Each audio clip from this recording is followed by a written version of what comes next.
This Denver Broncos betting preview edition of the Sports Gambling Podcast is brought to you by Circus Sports. Circus Sports is giving away $14 million this NFL season. Sign up in Vegas and play from anywhere. Get all the info over at circusports.com. We're also brought to you by our Patreon. Score exclusive perks, content, and contests, including our NFL win totals contest with $1,000 prize. Join today at sportsgamblingpodcast.com/Patreon. Hey, this is Bill Romanowski. You're listening to SGPN. Let it ride.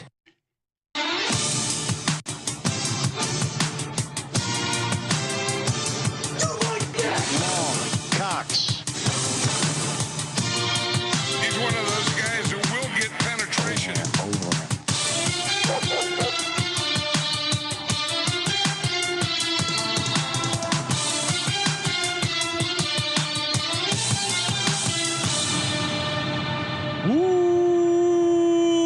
Welcome everyone to the Sports Gambling Podcast. I'm Sean, second the money green with my partner in picks, Ryan, Real Money Kramer. What's happening, Kramer? Dog. We're here to talk about horses. I don't make horse sounds. Don't have a horse sound for you. Sorry, that's as close as we can get the Kramer cat, as it's labeled on the soundboard. We're back here 2-a-days, aka 3-a-days, because we had a sandwich spot. We had a bonus Phil Steele college football preview episode jammed in between the two NFL previews. Check that out. Always fun talking with the Don, aka Phil Steele. I did enjoy you calling him the Don to his face. Yeah, well, you like to butter him up, and again, he's a guy that's just been doing it forever. Tons of great information, good nuggets. I mean, honestly, not to go into the whole episode, but his take on Wisconsin, which I was skeptical of, kind of sold me on Wisconsin. So there's some good nuggets in there. And we got the Denver Broncos here again. 32 NFL team previews, walking through every game, favorite props. We got it all. And speaking of having it all, you can have it all and more. Not only are we cranking out tons of free podcasts after free podcasts, but also bonus SGP stories podcast coming exclusively on the Patreon, and $1,000 NFL win totals contest for the patrons. Exclusive merch. You get access to Ryan's sheet, little bonus stuff. Yeah, it's an arms race out there. We need to load up against corporate gambling. Sportsgamblingpodcast.com/Patreon. Appreciate the support. Appreciate all the Patreon Discord channel. It's got its own little separate channel there. You get a little gold star next to your name. It's been fun. So shout out to all the people supporting us already, and those willing to sign up, do their duty in the war against corporate gambling. Ryan, the Denver Broncos, we did it. We told ourselves we weren't going to fall in love with Russ.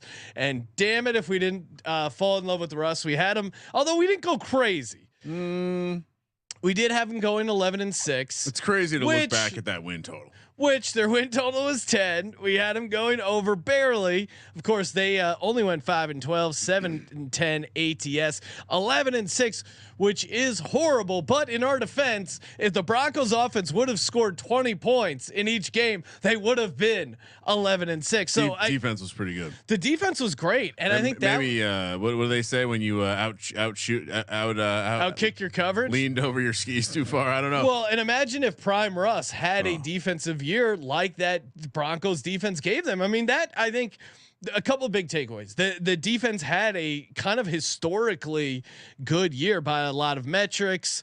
Yards per play 6, EPA 9th. I mean, they were doing that with getting like literally defense was zero support from the offense. Defense was riding. They were on. Yeah, they were riding. They were on the field the entire time, and obviously not getting much support in the way of points or anything, honestly. So it's weird. We're going to need to see that year again from the Denver Broncos. Obviously, the big story coming out of camp is Nathaniel Hackett's gone. Sean Payton's in. Of course, Sean Payton already talking shit on Nathaniel Hackett, trying to butter up Russell Wilson. It's not your fault, Russ. Nathaniel Hackett was to blame.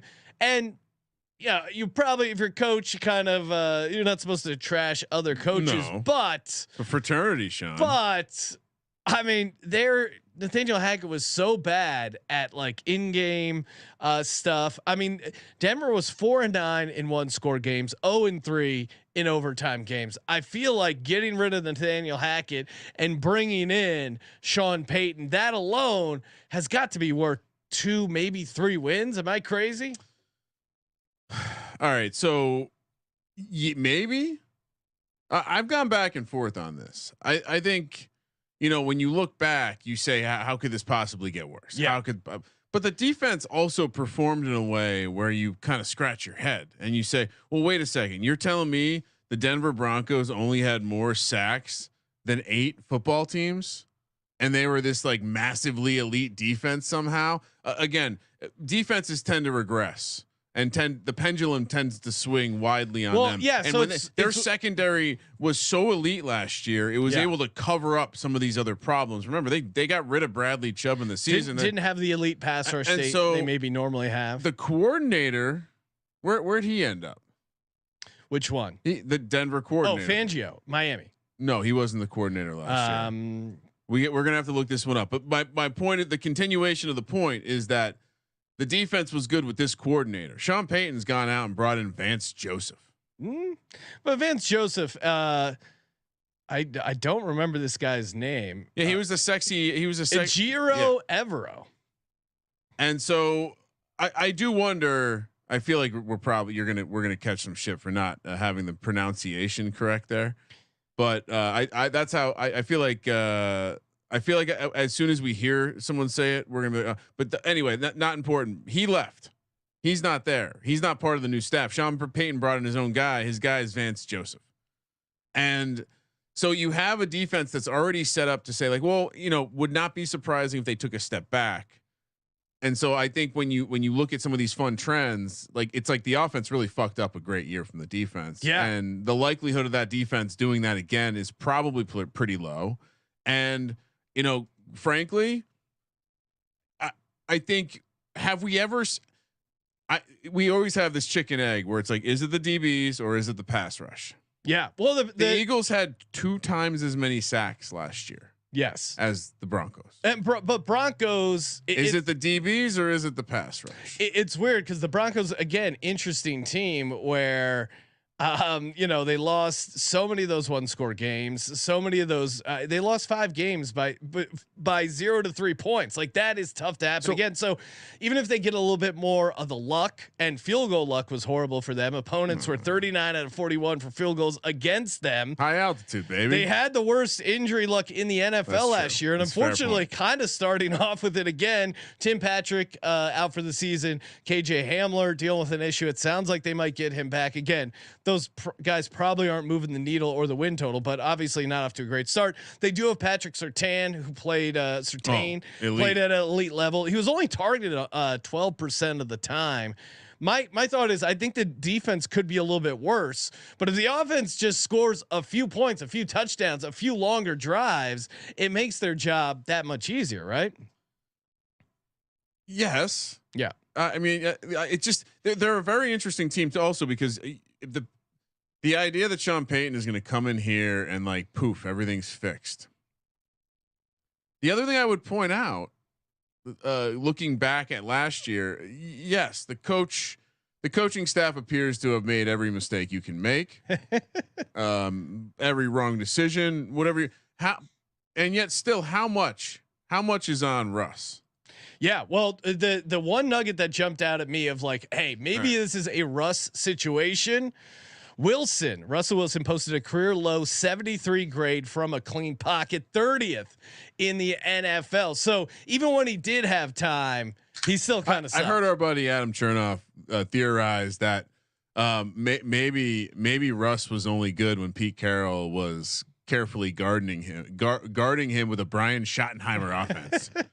I mean, he was sexy in spurts, right? Like he was fun in spurts. And he had like a stretch where he was just absolutely out of control. But clearly, when he was left to his own devices last year and given free reign, it was bad. He made a lot of bad decisions. Yeah, and Subway, his own personal coach, except telling the team having more bathrooms in his house than passing touchdowns. telling the team he wants an real. office in the build. What the fuck is going on? Right. All right. What kind of paperwork are you doing? Yeah. All right, we got a guest. We're gonna bring him on, Ryan.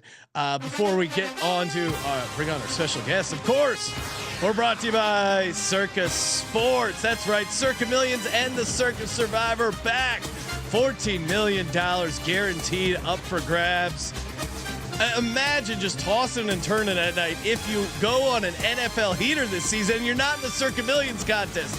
You're missing out on millions of dollars of prizes. You're missing out on wearing a nice blue jacket, holding a giant check from the legendary Derek Stevens. Just so many great opportunities. Again, these contests are fun. It's a great thing to do. You got a couple of buddies in the office, a couple of buddies in your gambling group chat. You sign up in Vegas. You make the pilgrimage out to Circa. Sign up between now when the season kicks off, and then you can play from anywhere. Very easy to get set up with a proxy. And if you're thinking, what weekend am I going to do that? August 24th to the 26th, ultimate weekend for the signups. Highly recommend coming out, joining us there. We will be live at Circa Sports August 24th to 26th. Sign up at the contest. Again, sign up in Vegas. Play from anywhere. circasports.com. Joining us on the line, you know him from VSIN. You can check him out every night. Primetime Live, 6 to 9. Mr. Tim Murray. What's happening, man? Thanks for coming on the show. Gentlemen, what's happening? Appreciate the invite. I got hold on. Look at this. Oh. Puppy. Yeah. Oh, wow. The schedule you grid. Son of a bitch. Ryan keeps talking about how we got to get Circa to mail us a schedule grid. And Ryan's been waiting. We haven't figured that out yet. We're going to have to get it August 24th to 26th. My spreadsheet gimmick isn't a gimmick. I like a nice spreadsheet. It is fun because Derek will walk around with that giant. And obviously, because he's a guest on your show, a guest on a bunch of the VSIN shows, he comes in with that giant laminated card and walks through his path on the Survivor. Yeah, I actually did this exercise the other day, guys, and I mean, I'm pretty convinced I'm winning $8 million. I mean, I mapped it all out. It's done. I mean, it's over. Are you going to tell him? Yes, we of course did the same thing. We did an entire episode. We've cracked the code. We got it figured out.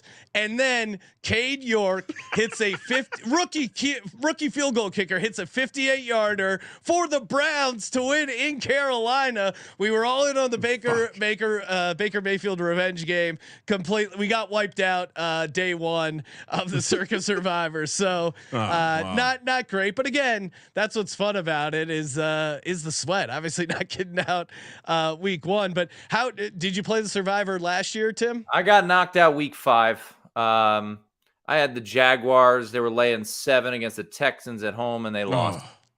Oh man, we got it. AFC you know what? South's tough. We'll get you a copy of the AFC South flow chart when we publish it. Tells you how to pick every one of those games. It's locked in. Yeah, because it does seem like there's teams that always beat certain teams in these divisions, certain spots, and AFC South in particular. Yeah, and last year I remember, and I said it. And you guys, I think you and I we all think similarly. Indianapolis was opening up. It was Indianapolis at Houston, right? Yep. And everyone's don't do it. Do not play Indianapolis week 1. Sure enough, I mean, it's Indianapolis without fail has screwed so many people. What would the COVID season? They go to Jacksonville. The only win for the Jaguars was week 1. Yes. The GOAT, Brent Musburger, he had Indianapolis in that spot. I felt terrible. But yeah, it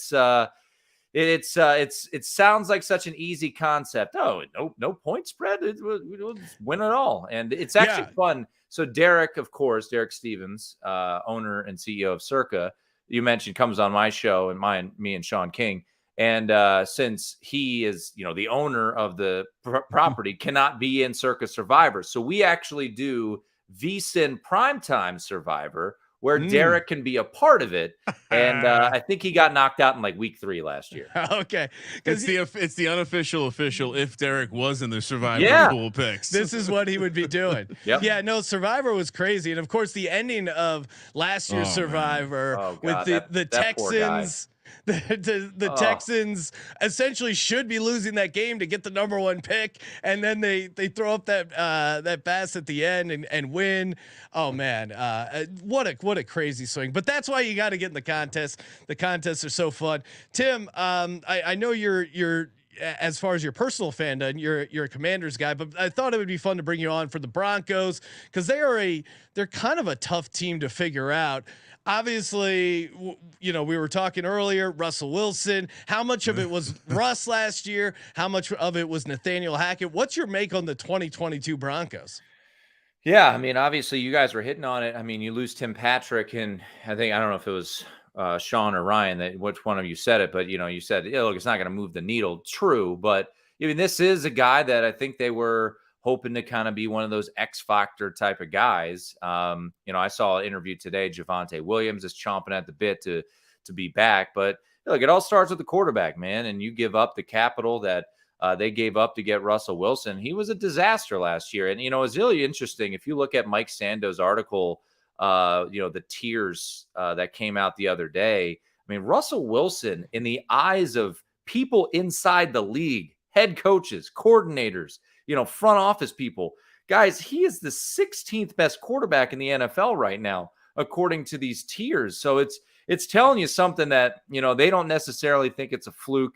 However, I'm sure we'll get into it does feel like a nice kind of bounce back type of candidate, but 8.5 is the win total to make the playoffs in that, near the 2-1 range. Denver is a team early on in the process I was intrigued by with Sean Payton coming in and maybe just a change of, scenery. I do have some serious questions though about the playmakers. And this isn't just, solely off of, what we have with Tim Patrick. It's like, what is Jerry Jeudy and Cortland Sutton? I'm intrigued by Marvin Mims, and I think early reports out of camp are that he's been playing well. Okay. Is Marquise Callaway going to be a guy that kind of steps up as where did this guy come from? But I think overall, you look at the playmakers, I got questions. I really do. There's no one out there I feel like that scares me when it comes to the playmaking position. Yeah, that's a great point. Because if you think if you're a defensive coordinator, you're scheming up to shut down the Broncos. Who are you going? You know what? We can't let Greg Dulcich beat us. Like who is that guy? And Jerry Jeudy, those locks coming out of his helmet. He's one. He hit a first touchdown for me, so he's in the good zone as a gambler. You guys play those? I didn't even know. Tim is always tips the hat to the first touchdown. Sean's already teasing guys he likes as we do the team by team previews. But Luke Musgrave is going to win us some money one of these weeks. Just keep playing. Back going to hold up. That was the concern. Let's look at some of the additions. Bring up the additions because the key one to me was going out and signing Jared Stidham as soon as you could. Well, that's interesting, and I really think there was a conversation because Jared Stidham, by all accounts, McDaniels, he was supposed to be a McDaniels guy. Then all of a sudden he gets signed by the Denver Broncos first day of free agency, which to me is always like, all right, they wanted him in the building right away. I think he had a conversation with Sean Payton.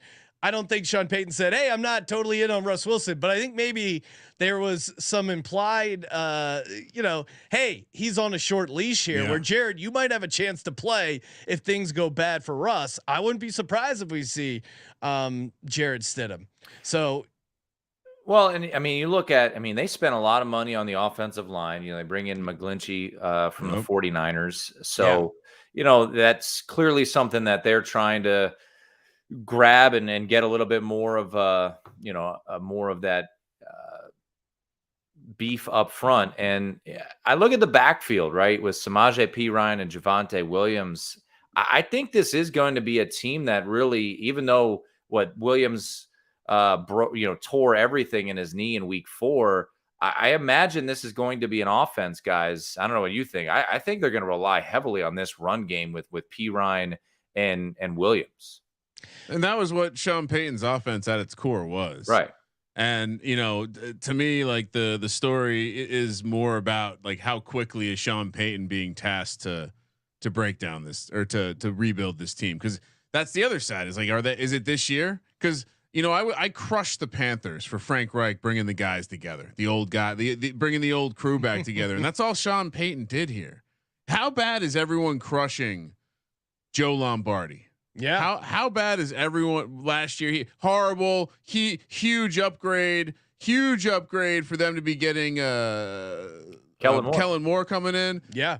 And yet here he is on the Broncos. No one's talking about it because Sean Payton's there. Vance Joseph, when's the last time he had a good defense? That's also true. Well, and yet no one's talking about it. I think if you're high on the Broncos and high on the impact that Sean Payton is going to have on him, you would look to the 2021 New Orleans Saints, where Sean Payton had Trevor Siemian, Jameis Winston, Taysom Hill, Ian Book, Marquez Callaway was their number one receiver. He still got them to the 14th ranked DVOA offense and 9 wins. So I think that's like, if you're talking yourself into it, that's the formula. Now, he was at New Orleans for a long time. Yep. There was much more infrastructure. They had everything going. Cheating. He had all the. They weren't listening. They did get in trouble for listening. Bounty gate. I mean, that really got swept under the rug. The listening devices they put the opposing teams. Press and boxes. I go deep, Sean. Every year I go. You don't want to go too deep into some of these teams. Yeah, you just better to stay away. But the Saints, you go too deep, you're gonna find some connections to things you wouldn't imagine. Well, and just Nathaniel Hackett. I mean, 4th and 5, and he trots out a 64-yard field goal. Like, you just gotta imagine Sean Payton is not gonna have those moments. No. So I feel like gut test before we walk through the schedule, I'm leaning to a slight over because of Sean Payton not doing that. But the Russell Wilson, to Tim's point about, where he was in the rankings, the advanced metrics of him in a clean pocket, that is a massive red flag. He has been working out this offseason. Yes. Are you buying into any of the Russell Wilson workout? It was just, he needed to drop a couple pounds. How committed do you think Russell Wilson is to the season? That dude loves him some videos of him, man. Right. Yes. He is just a big, I'm grinding all off season type of guy. I want to go back to the field goal, because that was Joe Buck off the top rope. It was like Joe Buck, if I remember correctly, goes, while they're sitting there, he's like, "You have a first ballot Hall of Fame quarterback, and you're going to try the longest field goal in the history of the NFL." It reminded me of when I'm on we do these like fantasy football best ball drafts, and I forget to load up my queue, and then there's like 2 seconds, 1 second, and then I panic draft some guy that's just like, oh wait, you already have 3 quarterbacks. Why you drafted a 4th? You could just see the panic in his eye, which is rare to see at the professional level for a head coach. And even on the Manning cast, if Peyton Manning and Eli Manning, who are very friendly with their fellow media members, are going out of their way to just, and it wasn't trying to trash him. It was just his instant reaction of like, no. Why are they kicking a field goal? That's when it was. Let me ask you guys this, because I feel like, I'm curious your reactions of the whole Sean Payton crapping on Nathaniel Hackett situation. Love it. And he also, by the way, if you read the whole article by Jarrett Bell from USA Today, he crapped on everyone, right? It was the ownership, it was the GM, it was everybody, right? He's cleaning it up, new sheriff in town. Is that a hey fellas, I believe in you guys, like revitalization moment? Because I feel like that's what Sean Payton was trying to get at, as opposed to Aaron Rodgers dropping the Will Smith quote of, keep my coach's name out of your mouth. Yeah, it was very close to like him storming Chris Rock and giving him a slap across the face. Would love to see that. Yeah, that would be week 5, baby. Week 5. That's gonna be a great game. No, I here's what I think happened. I think Sean Payton came in, and at first it was some tough love. Hey, Russell Wilson, we're getting rid of your office. Why do you have an office? We're cleaning house. This is Sean Payton's team, blah, blah, blah. Now it's like, oh, okay. Now I got got to be the good guy and win the team back over because training camp's about to start. How am I going to get them to see, hey, I'm on your side? You know, you guys are great players. You guys just suck because Nathaniel Hackett. We're gonna fucking kick ass and take names. I think it was very calculated by Sean Payton. I mean, what else would he be doing that for? Like he's been in the media. He's been a coach for years. Like he knew what he was doing. He's been enjoying the life. He's been sitting courtside. He was a hot air machine on TV. Yeah, he really was. He's ripping bongs. There is. Pull it out when you're done. Yeah. Yeah. Keep going. Keep going. You're the man. Yeah, you are. Now we cannot confirm whether or not that's Sean Payton, but it's a guy who looks a lot like Sean Payton. What do you mean we can't confirm? Well, you know, Sean Payton didn't release the video. He hasn't. I actually, not to be the guy that his inside sources, but I actually spoke to someone who has a personal connection to the video. It's Sean Payton. Oh, really? Yeah. Okay. So we got it's legal out there, you know. So is sports gambling, which unfortunately they already lost a guy suspended indefinitely. Now he was a 4th round pick they got in the Russell Wilson trade, right? Uwazurike hasn't played a ton, but he's going to sit out the entire season. Do you know where he went to school? Iowa State. I'm pretty sure. And now, what's going on at Iowa State? A red flag with the Hunter Deckers news. We haven't even gotten to that yet. Very interesting there. These Northwestern Iowa State seem like they're just troubled programs, Sean. Yeah, got a lot going on there. All right. I think it's time. Let's pull up. Have we talked odds? Oh yeah, let's pull up the odds. Win total sitting at 8.5. Look at this exact number here. Feels a hair high. Make playoffs is +200. Miss playoffs -215. Division is up to 7-1. Conference 30-1. Super Bowl 45-1. Man, here's my instant snap judgment here. If you like them, I think if they're going to win the division, you probably also should bet them to win the conference, because that means they're better than the Chiefs. Yeah, I don't like the division price at all. Me neither. I mean, saying. You know, as we've walked through these teams, I do think there's some fun, longer shot 4-1, 8-1 division odds. But I mean, the scenario where the Chiefs don't win the division, it would involve a horrible injury to Patrick Mahomes. But I still think Andy Reid and that team could put together a decent number of wins. So to your point, Ryan, if you think the Broncos are going to be this unstoppable force that they're beating the Chiefs and the Chargers for the division at 7-1, why not take it all the way to the conference? And just real quick, because I like to approach this exercise objective with every team except for the Giants, of course. Chad he's putting his hand up. He's being man enough to say that he's sorry, as last year he pressured me to go over on the Broncos. So Chad was a Broncos fan and talked a ton of crap like, oh, we're going to go all the way. Dangerous. I get excited. No, we've up until last year, Russell Wilson had made us a ton of money. It was just double-digit wins every year in Seattle. They would always hang the number 8.5, 9.5. They've just been a. Do you have any priors with Russell Wilson? Like, is he on your do not bet list, or is he a guy you've that's been good to you gambling wise, Tim? I feel like I've bet against him a lot, and I'll be in a good space. And then Russell here. Yes, the typical boring. Oh, sorry. We got a break here with Russell Wilson, Mr. Unlimited. Real exciting. Yeah, I'm real exciting. But anyways, everybody has to have an alter ego, right? And I've been thinking about what my alter ego would be, and I think I have an alter ego. His name's Mr. Unlimited. That's all I need to say. Thank you, John. So it goes on for a long time. And that was my first calendar item of the day was a reminder that I put in last year that says no Russ stuff this year.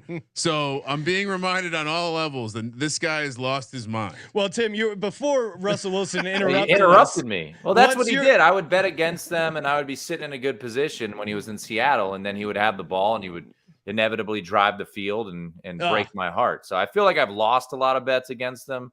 I've never been the biggest, Russ backer. So good for you. Last year was one of those situations where I was not buying in on the hype and this, win the Super Bowl train. Now, because of the way my mind works, I'm like, do I kind of like them now? Yeah, Everyone's crapping on him. He's, people were picking him like tier 4 in that Sando article. I'm like, I don't know, maybe I like him here. Sean Payton's, talking crap and wanting to start fights. So I don't know. I feel like, looking at those odds, and I'm sure we'll go a little deeper in it. I would rather probably go Broncos to make the playoffs at that 2-1 price, as opposed to go over 8.5 wins. I feel like that's a great way to look at it, because I'm with you. Like, if they get to 9 wins, this team feels like probably going to get the playoffs as well.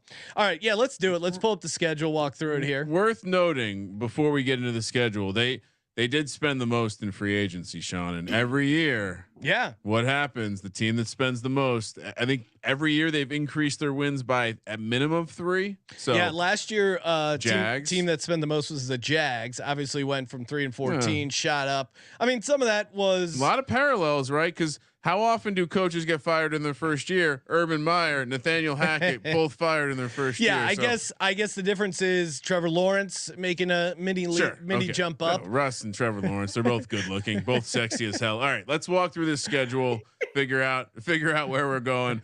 Not a bad start for them. They have the Raiders week 1 where they'll be favored. Then they have the Commanders, another situation where they're laying points. We love those early week elevation games, always an advantage. Then you have at Dolphins, at Bears. Crazy to think the Broncos will be favored in 3 of these 4 first games. Yeah, I mean, if you listen to the Raiders preview, obviously big out on the Raiders. I think Commanders actually match up okay against them, but I think that's a tough spot, a non-conference road game at elevation week 2. That's a tough spot for the Commanders. And I'll say this, we're going back to the Commanders. I think week 1, I'm a big, especially in college football, big situational guy, right? Let down, look ahead. Week 1 is going to be. Week 1, I'm telling you right now, the NFL knew what they were doing when they made this schedule. You look at the Commanders schedule, there really was like only 1 or 2 teams that could fit the mold of they won't bring fans to FedEx Field, because if it was Philly, if it was the Giants, if it was the Dallas Cowboys, anyone in the division, that stadium is all their fans. But Arizona has no fans. They don't have a quarterback, right? So, and now there's this jubilation. So I do wonder if there's going to be a little bit of a hangover, letdown factor. And then, Sam Howell, my partner, Sean King, loves that guy like it's his child for some reason. Nice. But he's going on the road to Denver against that defense, against arguably the best cornerback in football. I don't know. How is Sam Howell going to, adjust there? So I think the schedule really sets up well early on for them. Dolphins, obviously that could be hot as hell down there. Bears and Jets. Obviously, the Jets game has now got a little extra juice, but no, I think the schedule is pretty intriguing. Extra long week for the Bills, which is nice. I think this. If you like the Broncos, I think this very well could be a playoff team. I think it comes down to what are the Chargers going to be this year? Are they finally going to the Chargers? What do you think about this comparison? I feel like the Chargers are kind of like Texas, where it's like every year we talk so highly about them, and then they inevitably great recruits, great team. We just need a new coach. Look great on paper. Yeah, I guess. Look at the talent everywhere. I mean, they've been recruiting at an elite level. They've got this guy. Look, and I am a guy who flat out in our college football guy that's coming out on Thursday said, I get it. Texas is overrated every year. I'm betting them to win the Big 12 this year. So maybe the Chargers finally do it and make the playoffs under Justin Herbert. But we had a almost exact conversation with Texas with Phil Steele. We had him on last episode. He said the same thing. He's like, I didn't want to put Texas at winning the Big 12. It just it made too much sense. All right, Ryan, getting back to those first 4 games. I'm going 3-1 here.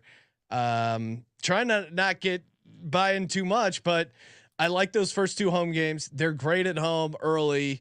Historically, the Broncos. I think at Dolphins, I'm grading it a loss, and I think they can beat the Bears. Worth noting, Miami back-to-back road games will be coming off a Sunday night spot against New England. They could be 0-2. Broncos could be 2-0. That could be a smash spot for the Dolphins. I'm with you, Sean. I not planning on being optimistic. I think they can win 3 of these games. I'll say 3-1 to start the season. Tim, how say you first 4? What do you feel here? Yeah, I think it's 3-1. I think they split between the Dolphins and the Bears. We've seen, last year, what was it, week 2 or 3, the Bills went down there. The game Ken Dorsey lost his mind when it was just like blazing hot. Yeah, man. Yeah. So I think they could split there. And, looking at this schedule, if they're not to jump ahead, I don't want to, do what, be the host here, but if they're 5-3 at their bye, man, that's a pretty decent spot to be in. You know what, Tim? We're gonna get to it right now because we're good hosts.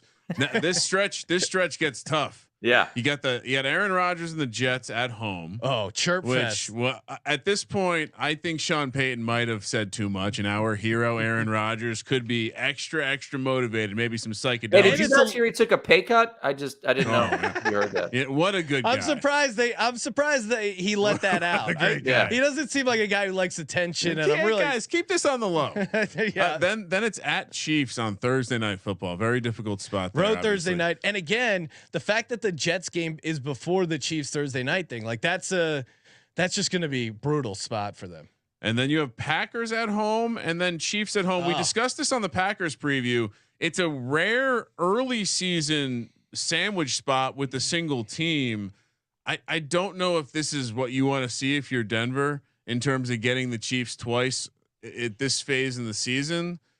I don't know how. Look, I think they can beat the Packers. Yeah, I think that's probably. But Packers coming off a bye though. Yeah, and I guess Broncos have a little bit of rest there. I gave this game to the Packers. I have to be true. But other than that, this is a tricky schedule because the defense for the Jets could be a handful for this Broncos. Well, especially that spot now. And Aaron Rodgers using all his mana. Are you going 2-2, Kramer? Can you get him to 2-2? 3-1. 3-1. Oh no, sorry, 1-3. 1-3. Okay, yeah, because the pendulum's going to swing quickly on this season. So I'm saying they're 4-4 at the bye. Tim, what are you doing? 2-2, 3-1, 1-3. Where are you feeling? I want to give him the Jets game. Yes, I want to give him that. That one's close. Yeah, short week against the Chiefs. I really like this Packers team coming off a bye, but you're getting a fresh quarterback there. Maybe they, hey, have we overlooked the fact that Matt LaFleur might be upset about the fact that Nathaniel Hackett, his once upon a time offensive coordinator, was thrown under the car there. Wow. I like the drama. Yeah. So look, if you're optimistic 5-3, I think looking at that first 8, I think realistically we're looking at 4-4 probably. And then do we get bye week drama, quarterback change? Ooh, yeah, because I do have this scenario where I imagine. I like that. Actually, I should be 0-4. I don't have a win there. You don't, because I have the Packers. Yeah, if you have the Packers, so you got them 3-5, Ryan. Tim and I are sitting 4-4. But to your point, like I could see those games really being tough for Russ. Him trying to outshine Patrick Mahomes, forcing himself into a couple of mistakes. I could really see that script. And what if Russ was a big part of the problem and the coach just didn't know how to work around his limitations? Well, Nathaniel Hackett, remind me of haven't the Chiefs kind of struggled with the Broncos these past couple of years? So yeah, like I think it's more an ATS thing where the Broncos, they didn't cover last year. They were up like 28-0, right? And then they blew the lead. They still won. They didn't cover. Yeah, like 34-28 or something like that. Yep. Yeah, because they especially I'm pretty sure last year they were pretty big dogs. Broncos, huge, both times. The Chiefs. I mean, the Chiefs have won the last 6. Yeah. Okay.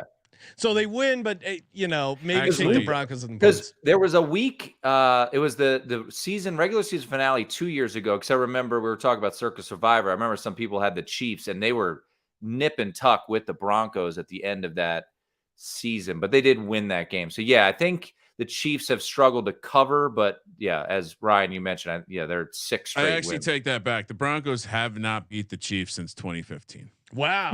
So There we go.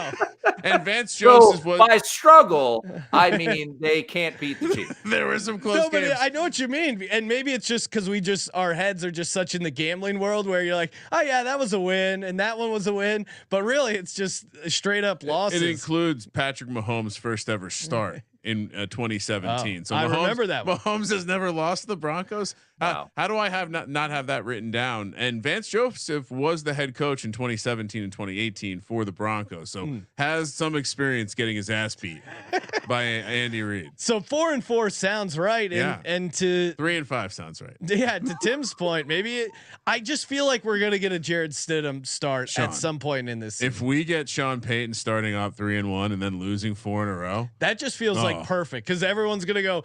You could just see him on the Sunday night countdown shows. Are like, and Sean Payton revitalized things a mile high. They got things firing on all cylinders, and then from mile high to Rocky Mountain to Rocky Mountain lows, the Denver Broncos are singing the blues as they've gone 1-3. You could just see the narrative. But what do we got after the bye? All right, I think that's where it gets interesting. Yeah, so then we have at Bills. My goodness, off the bye on Monday Night Football. That's going to be a tricky spot right there. Then you have Vikings at home on Monday night. Kirk Cousins got some primetime work this year. Browns at home, and then at Texans. You know, I think the Broncos are probably going to be one of those teams when you get them in a spot where they're going to be on the road and they're laying points. It's always going to be scary. This is the Texans game is the first of a 3-game road stretch. They're one of 5 teams this year that has one of those on the schedule. So yeah, I mean, I guess it's tough to give them the Bills. Honestly, like I just wonder if this offense is going to be able to score points, because even like a Vikings game, if they get into a shootout with the Vikings, what happens? Yeah, but I love fading a non-conference Monday night Kirk Cousins spot at elevation in Mile High. Give that to me all day. Browns again, still not the Deshaun Watson thing. I'm just still not fully in. Texans, I do think Sean Payton can beat a rookie head coach and rookie quarterback. Teams that can run the rock, I think, could give them problems. Yeah. I mean, we'll see. David Pierce. I'm gonna go 3-1. A little bounce back here. Ooh. Wow, look at you. Is that what? I mean, I don't think I can make them 2-2. I like the home spots too much here. Tim, what are you doing here? 4-game stretch. So the Bills, they are playing that Monday nighter the week after they play Cincinnati. Yeah. Oh wow. Huge spot, the DeMar Hamlin spot. Obviously, you know, the yes. A lot of emotions in that one. So that's an interesting short week. spot. And they'll have the extra rest. We've got Minnesota. Do we, you know, I just think Kirk's going 17-0 after what we saw from quarterback. He's got the nacho ready for the Super Bowl trophy. He's ready in that secret room, baby. He's got it all. He's got it in the secret room there. So weird. I'll say in that next 4-game stretch, I'll go 2-2. It not only are they coming off the game where they're playing the Bengals, but they have the Jets on deck, right? You know, division rivalry. Ooh, sandwich. Yeah, you got that sandwich spot right there. I kind of like where you're coming from there. Minnesota, meanwhile, I kind of stand by it. Like this is the kind of game where I do wonder if they get into some sort of shootout. I mean, Justin Jefferson versus Justin Jefferson. Yes, I'll take. So I'll go 2-2 here. Okay. I think I feel better about my 3-1 after Tim pointed out that the Bills are coming after that Monday the Bengals game. And remember, this will now be a full season and a half removed from Brian Dable. So Josh Allen could be completely melting down at this point. That's Kramer's holding on to that theory that Josh Allen has looked worse without Brian Dable. Well, it's like Wizard of Oz. As much as it pains me to Josh say Allen lost his brain when Dable left. He's not doing so well. All right, so we'll let's head down the last stretch. 5. So again, 3-game road stretch here. So after the Texans, which we already discussed, you have at Chargers, which that will be like a home game. At Lions. Again, another team that might be able to exert themselves on the offensive line. I worry a little bit. And it's a third road game. It's a third road game. You never win that third road game in a row. Yeah, teams don't do great there. Although last year, I believe the Colts did win a game in that situation. Patriots on Sunday Night Football, then back to the Chargers. Weird how close in proximity some of these divisional games are. Meanwhile, the season is bookended by Raiders games. At Raiders Week 18. They split with the Chargers, right? That's probably the right answer. Feels about right. Yeah. They Patriots. That's the kind of game. Again, they should be able to pound the rock. That's going to be a low scoring defensive game. I'll say where am I at? You're at 5-7, Ryan. I think I have to go 2-3 here. 2-3 just for. You got him 7-10. I'm also going to go 2-3, 9-8 because of that 3-1 stretch there, which I do like. I do think that's going to be a decent stretch for them. Tim, you're sitting at 6-6 here, going into the final 5. How you feeling here? I think I go 3-2. I think they split with the Chargers. They lose to the Lions. I'll give them the Patriots, and I think the Raiders are talking to Caleb Williams in Week 18. So, I guess I got them at 9-8. I'm going to look like a fool if the regression actually happens, but I'm just going to lean into the idea that Russ was part of the problem and Sean Payton getting his boys, bringing them back together. I mean, we like literally the same smart people that are probably telling you how this defense was amazing in spite of injuries and all the regression they're going to have. We're also telling you how Joe Lombardi's offense is ridiculously stupid and he never runs past the sticks. He's the coach. The Joe Lombardi angle where the Chargers are, Brandon Staley, boy genius, might want to run it up on him, so you got another revenge angle. Ooh, that's many situations. This Broncos team, they could be like Texas and Oklahoma in the Big 12 this year. Just target on their back. Everyone's coming after them. So at 9-8 though, as Tim was pointing out, I don't love taking the over here at 8.5. I'll just roll the dice and take the 2-1 that they sneak into a wild card spot. And I think even some books have DK may actually have like they will be a wild card team, which is an interesting. You get a little better price. You're obviously if they win the division, you're screwed. But I'm going to be on the Chiefs to win the division, so I feel good about that. So right now, I'll just go make playoffs plus 198. I do, as far as prop bets, this is one which I like because there's multiple outs on it. Russell Wilson under 10.5 interceptions. I think the idea here is one, Russell Wilson getting up there in age. I think he could get knocked out of and miss a couple games. Two, I think he's on an incredibly short leash with Sean Payton. I think if he's throwing picks and putting the defense in a bad spot, he's not going to leave him out there. And then three, I think they're going to scheme up an offense that doesn't let Russell Wilson cook. They're taking away his frying pan. He's not going to have the hibachi grill. It's going to be like ground and pound, easy play action stuff.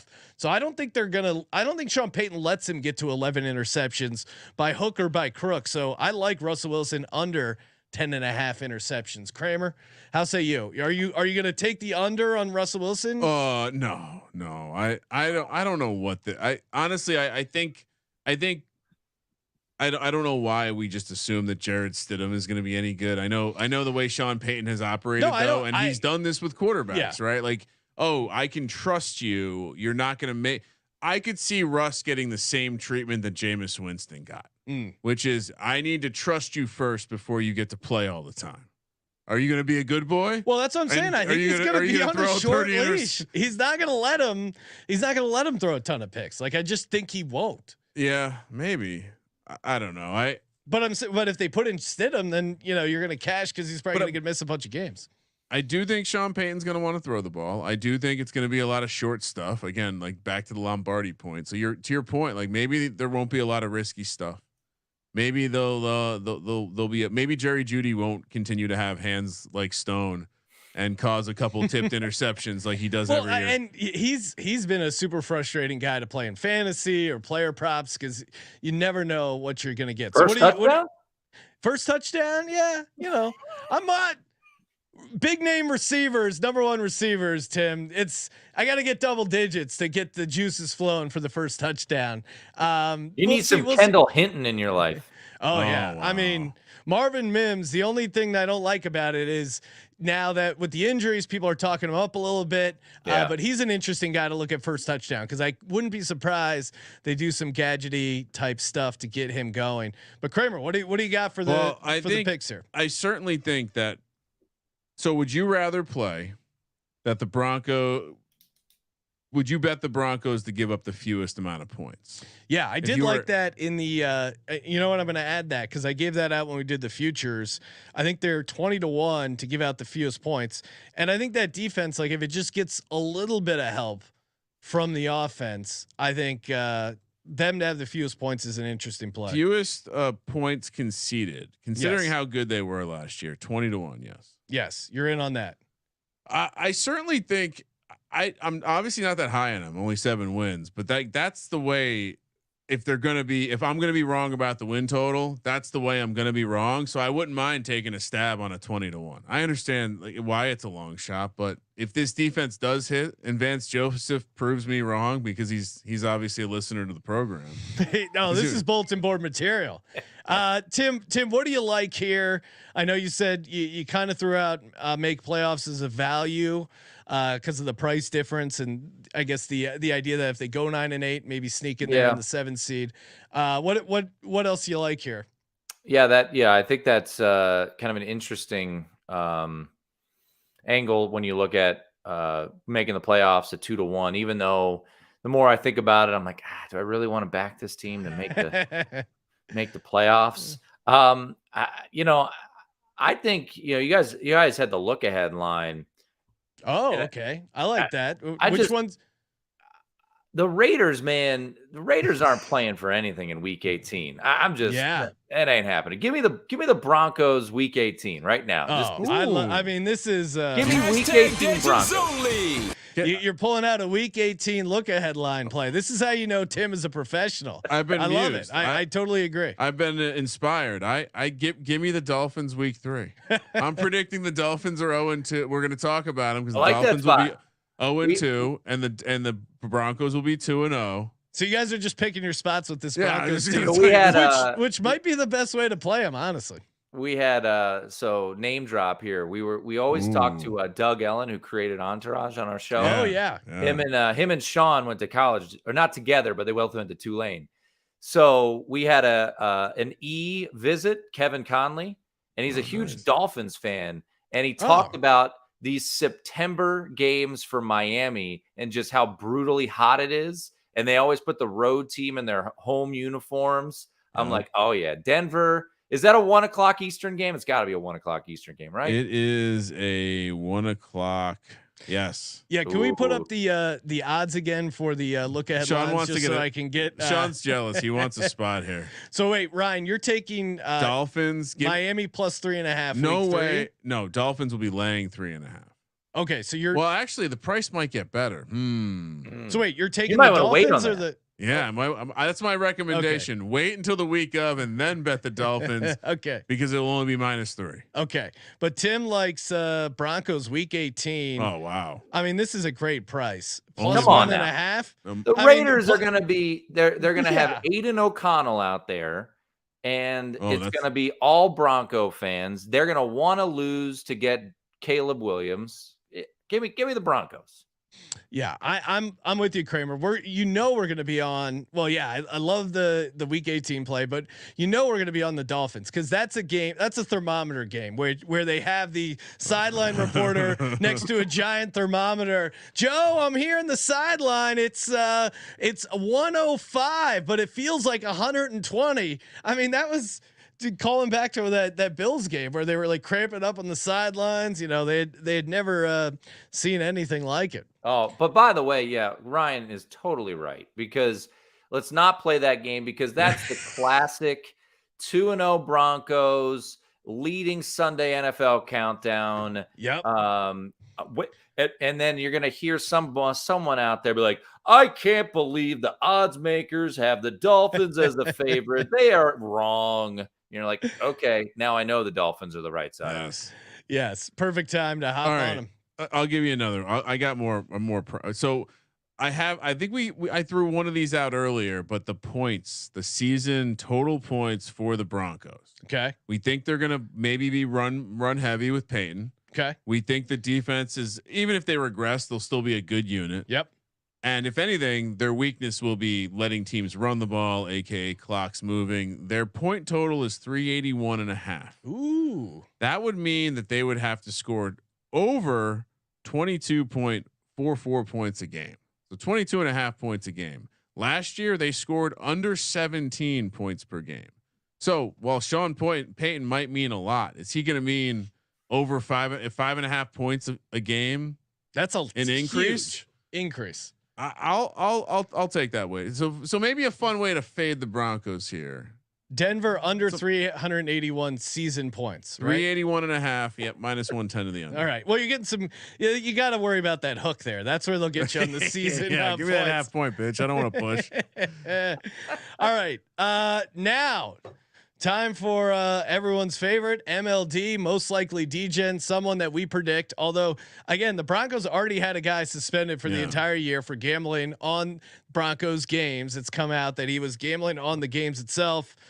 Who will be joining him again? Oh, this is easy. Who do you got, Kramer? Well, let's let the guy. I mean, or you go first. Actually, I feel like I've stolen one of yours too, but this feels easy. I don't think you're going to have mine. Okay, I'm going to go with man by the name of Riley Moss. Ooh. That's right, rookie cornerback out of Iowa. Now, there's been rumblings that Iowa State Deckers, as we alluded to earlier, already got in trouble. Rampant. There's Iowa baseball players I just saw on Twitter got busted. Iowans love gambling on sports, which we love here on this podcast. J-Mark can attest. But I feel like as a rookie, you got a lot of time to kill. You're hanging out. He's a young kid on his phone. Maybe places a wager within the team facility. The hammer comes down. It's unfortunate, but Riley Moss, most likely DGen, Kramer. Tim, have you been on a show yet that predicts who's going to get busted at pinch No, next for gambling? Fantastic. Yeah, okay. I was just scrolling through the roster, seeing if we did have any Iowa State players. Sadly, we don't. Yeah. The one Iowa State guy is the one suspended. Yeah, there you go. The obvious, people will scroll it and say, well, Nick Williams, rookie out of UNLV. Nah, man, he knows the deal. He's lived in my state.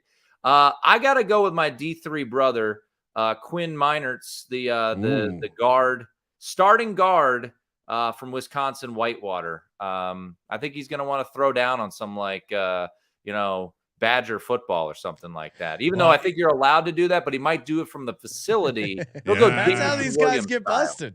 Not from the team hotel. Yeah. You're a Badger, you're cracking a couple cold ones. You forget you're logged into the team Wi-Fi. Even though he's a Warhawk, not a Badger. Remember? Oh, that's Whitewater. right. Yes. Yeah, he's a Warhawk. Jesus, Warhawk. Sorry, Colby would be enraged at me that I messed that up. He would never listen to our podcast again if he heard you make a simple mistake. He has a short leash for mistakes on deep college football programs. What is this? This guy's amazing. this.